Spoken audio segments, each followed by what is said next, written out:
Mesdames et messieurs, bonjour et bienvenue sur Télé Djibouti dans cette nouvelle édition de votre journal de 15 heures au sommaire de l'actualité.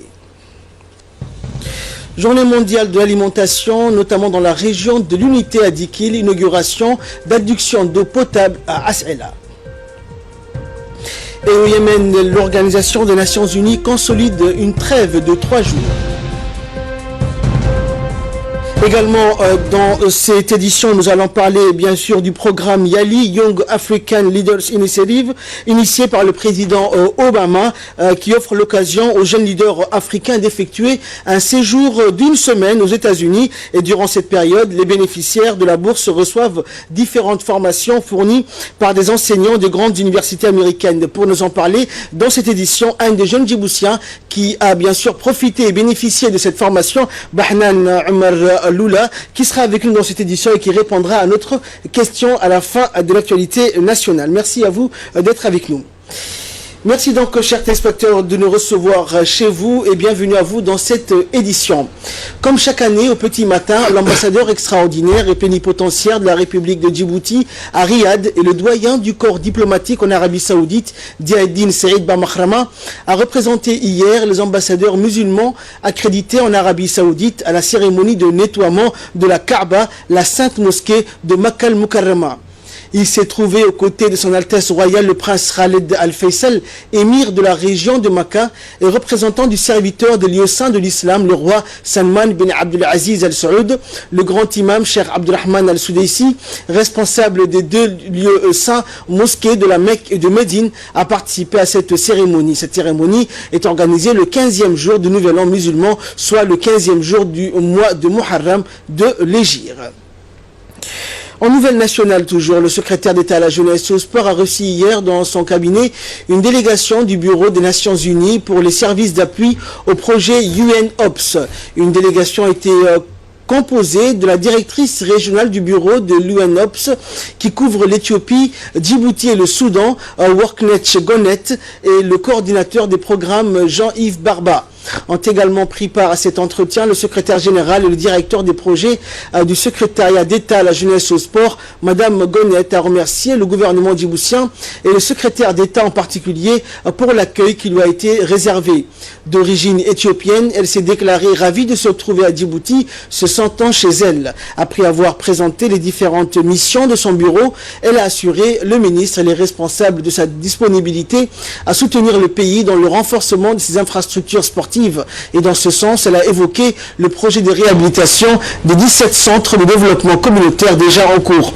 Et le secrétaire d'État a remercié la représentante de l'UNOPS pour l'intérêt qu'elle porte à Djibouti et pour le plein épanouissement de sa jeunesse.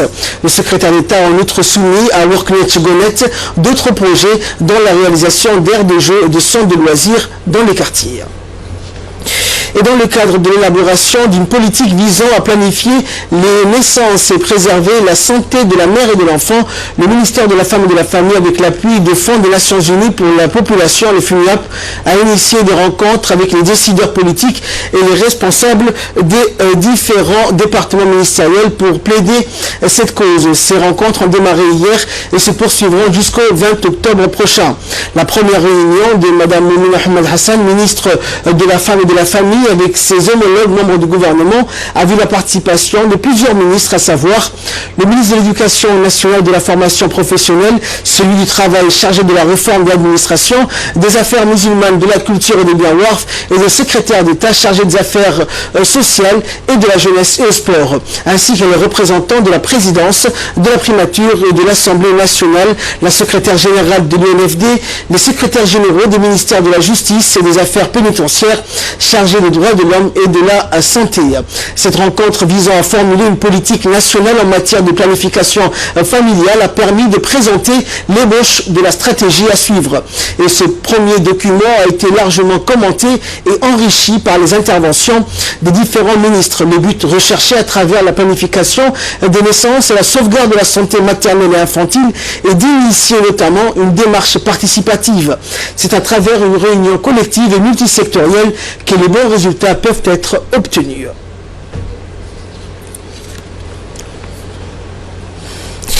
Et toujours en nouvelle nationale, à As'ila, dans la région de Dikil, au cours de la célébration de la Journée mondiale de l'alimentation.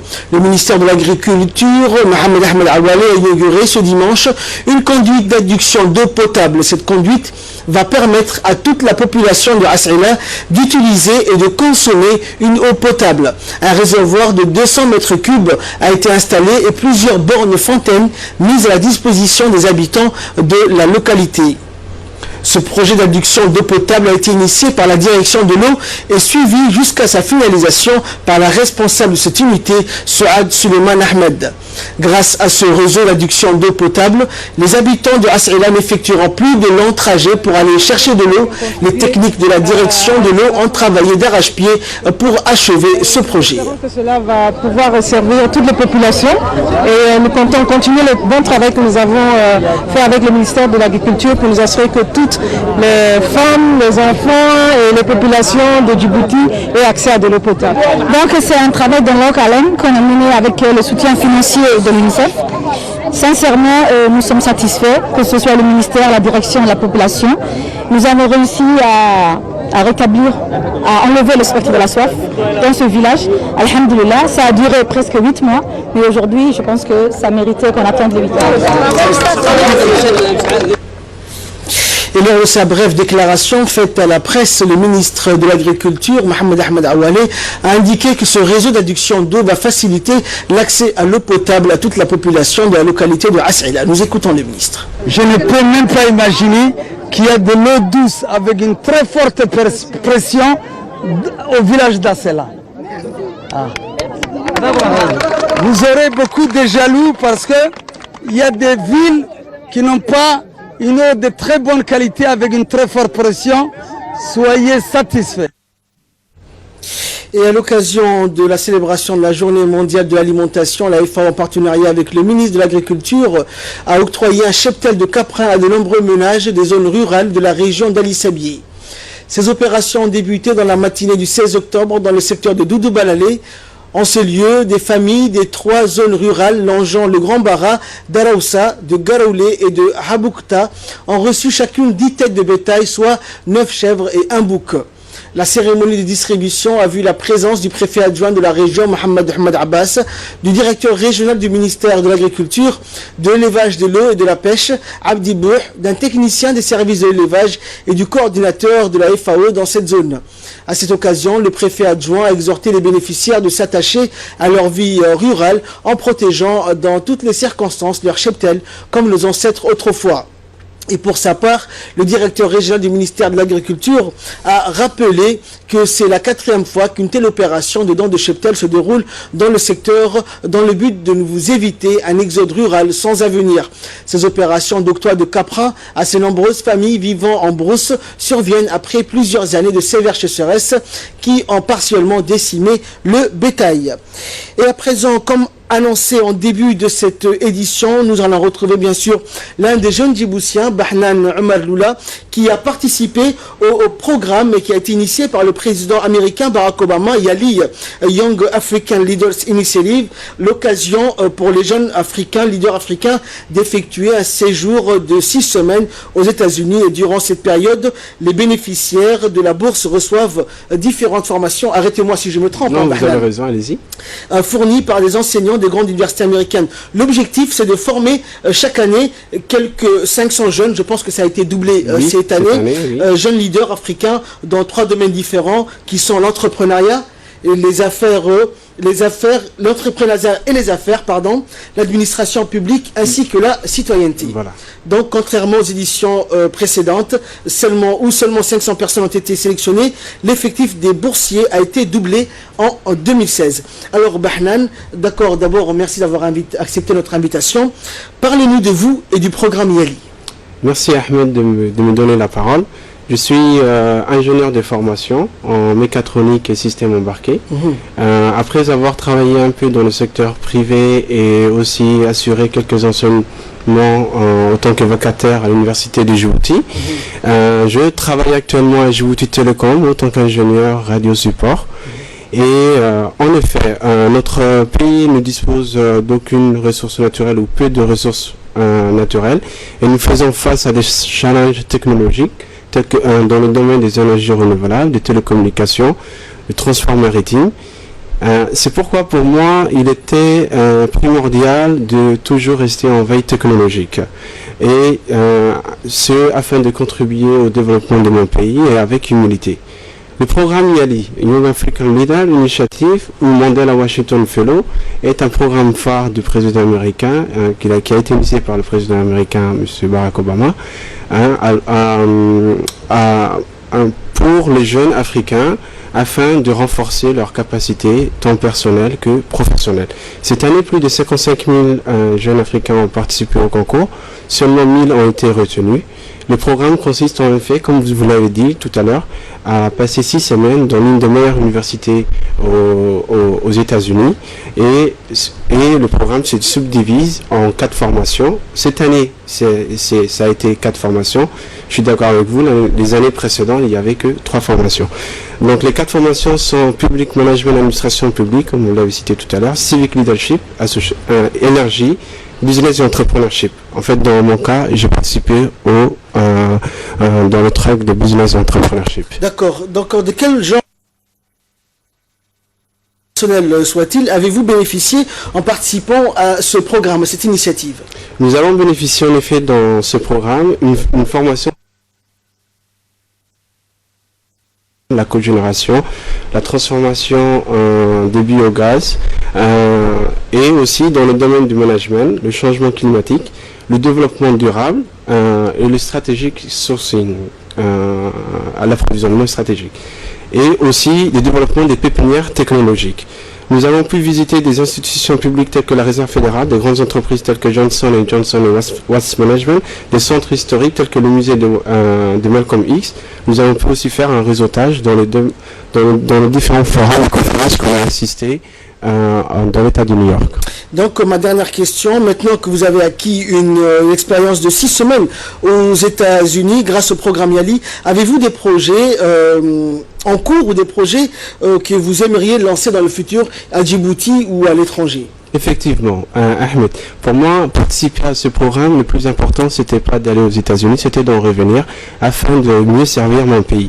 En effet, afin de prendre part au développement de notre pays, je souhaite à l'avenir créer des entreprises dans le secteur des hautes technologies et des énergies renouvelables. Lorsque nous regardons le développement de notre pays en seulement 2 décennies, nous sommes passés d'un seul port à 5 ports et 2 qui sont actuellement en construction, et aussi dans le secteur de télécommunications, la multiplication des câbles sous-marins. Notre gouvernement et en premier lieu le chef de l'État, son Excellence M. Ismaël Omar Guelleh, travaille d'arrache-pied afin d'accélérer la croissance économique. Notre pays ambitionne de devenir d'ici 2020 le premier pays africain à utiliser 100% de l'énergie verte, et la vision du président de la République, son Excellence M. Ismaël Omar Guelleh, concernant le secteur énergétique consiste à utiliser au mieux et de la manière la plus adéquate notre potentiel énergie en termes de géothermie, solaire et éolienne. C'est pourquoi je souhaite développer des projets dans le secteur de l'énergie solaire et éolienne, mais aussi dans le secteur des hautes technologies. Donc si le nombre de jeunes qui participent à ce programme a été doublé, c'est que ce programme a été appuyé et on voit déjà que ça a réussi. Plusieurs jeunes africains ont réussi dans ce programme et aimeraient bien sûr aller de l'avant en créant comme vous des entreprises à l'avenir. Merci Bahnan d'avoir répondu à nos questions, merci d'avoir accepté notre invitation. Nous vous souhaitons bonne chance bien sûr dans vos projets à l'avenir. Merci beaucoup Ahmed. Donc c'était Bahnan, un des jeunes djiboutiens. Nous avons parlé du programme YALI initié par le président Obama et plusieurs jeunes djiboutiens participent chaque année à ce programme. Actualité à présent hors de nos frontières au Yémen. L'envoyé spécial des Nations Unies pour le dossier yéménite Ismail Ould Cheikh Ahmed a annoncé qu'un cessez-le-feu de 72 heures aurait été accepté par toutes les parties en guerre. S'agit-il maintenant de le vérifier sur le terrain? La suite avec Idriss Adouta. L'envoyé spécial de l'Organisation des Nations Unies au Yémen, Ismail Ould Cheikh Ahmed, a annoncé lundi 17 octobre l'instauration d'un cessez-le-feu renouvelable des 72 heures sur l'ensemble du Yémen à partir de jeudi matin, dans l'espoir de régler un conflit qui a fait près de 7000 morts en 18 mois et provoqué une grave crise humanitaire. Il a souligné que cette nouvelle trêve épargnera à la population yéménite des nouvelles effusions des sangs et permettra d'étendre la livraison de l'aide humanitaire. Le président yéménite Abdrabou Mansour a dit qu'il lutte contre les rebelles chiites Houthis avec le soutien d'une coalition militaire menée par l'Arabie Saoudite, avait auparavant annoncé avoir accepté ces cessez-le-feu. Près de 3 millions de personnes ont besoin d'une assistance militaire immédiate et 1,5 million d'enfants yéménites souffrent de malnutrition selon l'UNICEF. Et le médiateur de l'ONU a d'ailleurs demandé à toutes les parties yéménites, aux pays de la région et à la communauté internationale de promouvoir le plein respect de cette cessation des hostilités et de s'assurer qu'elle aboutit à mettre fin de manière permanente et durable au conflit. Les négociations de paix inter-yéménites avaient été suspendues le 6 août après 3 mois de pourparlers infructueux à Koweït sous l'égide de l'ONU. Dimanche, à Londres, les États-Unis, la Grande-Bretagne et les Nations Unies avaient appelé les belligérants à décréter un cessez-le-feu au plus vite. Vendredi, le Royaume-Uni avait annoncé qu'il présenterait un projet de résolution au Conseil de sécurité appelant à la reprise des pourparlers des pays. Mais l'ambassadeur britannique à l'ONU, Matthew Rycroft, avait ensuite indiqué que Londres attendrait le résultat des derniers efforts de médiation de l'ONU pour déposer son texte. Et enfin, en Irak, l'offensive sur la ville de Mossoul, contrôlée par les djihadistes de l'État islamique, est entrée dans son 2e jour. Idriss Adouta nous détaille les événements d'hier. Les combattants kurdes irakiens affirment déjà s'être emparés ce lundi de plusieurs villages à l'est de Mossoul. Mais ce ne sont que les prémices de la bataille qui s'est engagée pour déloger les groupes État islamiques de la 2e ville d'Irak. Les combats s'annoncent lents et difficiles. Ce lundi, le président de la région autonome kurde d'Irak, Massoud Barzani, est apparu sur le terrain, saluant un jour historique et un tournant dans la guerre contre le terrorisme. Nous avons travaillé longtemps pour élaborer les plans entre l'armée irakienne et les Peshmerga pour battre l'organisation État islamique et mener cette offensive, a-t-il souligné. Combattants kurdes, mais aussi milices chiites sont engagés aux côtés des forces fédérales irakiennes qui comptent environ 30 000 hommes. La coalition internationale menée par les États-Unis intervient sous forme de frappes aériennes. Bagdad reste en revanche opposé à une participation des troupes turques présentes dans le Kurdistan. Mais le président turc Recep Tayyip Erdogan a affirmé lundi qu'il était hors des questions que la Turquie reste en dehors de l'opération.